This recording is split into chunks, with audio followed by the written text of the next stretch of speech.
আসসালামু আলাইকুম viewers, Sabinus কিচেনে তোমাদের স্বাগত জানাই। সকালের জলখাবারে যদি এই রকম একটা ইনস্ট্যান্ট ধোসা থাকে তাহলে আর কিছুই লাগে না। আশা করছি তোমাদের খুবই ভালো লাগবে। Yes.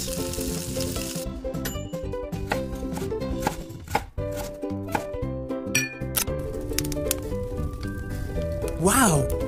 আমি একটি জায়গায় আমি যেই বাটির মাপে নিচ্ছি সেই বাটির মাপে 1.5 বাটি চালের আটা নিচ্ছি, হাফ বাটি আমি এখানে নিয়ে নিচ্ছি সুজি, হাফ বাটি বেসন দিয়ে দিচ্ছি, আর ওই বাটির মাপেই হাফ বাটি আমি এখানে হালকা টক আছে এমন দই দিয়ে দিচ্ছি। জায়গাটি ধুয়ে পানি দিয়ে দিলাম। এরপর আমি পরিমাণ মতো লবণ দিয়ে অল্প অল্প করে পানি দিয়ে ব্যাটারটা গুলে নেব। একেবারে বেশি পানি দেওয়ার দরকার নেই, বেশি পানি দিলে ব্যাটারটা পাতলা হয়ে যেতে পারে, তাই অল্প অল্প করে পানি দিয়ে আমি গুলে নেব।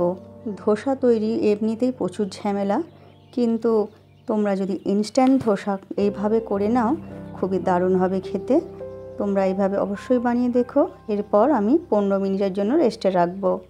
এরপর একটি ফ্রাই প্যানে অল্প করে তেল দিয়ে দিচ্ছি, দিয়ে এক মুঠো বাদাম দিয়ে দিচ্ছি। বাদাম ভাজতে ভাজতে এর মধ্যে আমি কয়েকটা রসুন দিয়ে দিচ্ছি, দিয়ে ঝালের জন্য কয়েকটা কাঁচা লঙ্কা দিয়ে দিচ্ছি। সব কিছু আমি ভেজে নেব। যখন বাদাম রসুন সব কিছু ভালো করে ভাজা হয়ে যাবে তখন এর মধ্যে আমি টমেটো দিয়ে দিচ্ছি 3টে মাঝারি সাইজের। এরপর এর মধ্যে আমি দিয়ে দিচ্ছি পরিমাণ মতো লবণ। এবারে আমি ঢাকনা দিয়ে দিয়ে আমি টমেটো সেদ্ধ হয়ে যাওয়া পর্যন্ত রান্না করে নেব। এরপর মাঝে একটু খুলে আমি কারি পাতা দিয়ে দিচ্ছি এক মুঠো, দিয়ে ভালো করে নেড়ে দেব, দিয়ে ঢাকনা দিয়ে ঢেকে আমি ভালো করে টমেটো গলিয়ে নেব। এই রকম গলে গেলে এরপর নামিয়ে ঠান্ডা করে আমি মিক্সিতে পেস্ট করে নেব চাটনিটা। এদিকে ব্যাটারটা আমি আবার রেস্টে রাখার পর গুলে নিচ্ছি।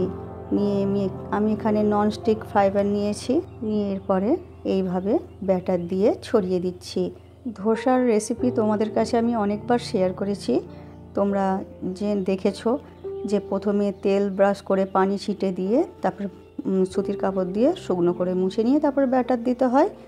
এরপর আমি তেল ব্রাশ করে দিচ্ছি, টেনে গেলে এবারে আমি উল্টে দেব, উল্টে দিয়ে অপর পিঠটা হতে দেব।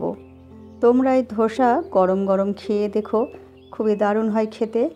আর তোমরা যদি চাও এর সঙ্গে আলুর পুরটাও বানিয়ে নিতে পারো, আমার চ্যানেলে পেয়ে যাবে। এরপর তোমরা গরম গরম পরিবেশন করো। আমার রেসিপিটি ফেসবুক থেকে দেখলে ফলো করে দিও, ইউটিউব থেকে দেখলে সাবস্ক্রাইব করে পাশে থেকো। শেষ পর্যন্ত দেখার জন্য অনেক অনেক ধন্যবাদ তোমাদের।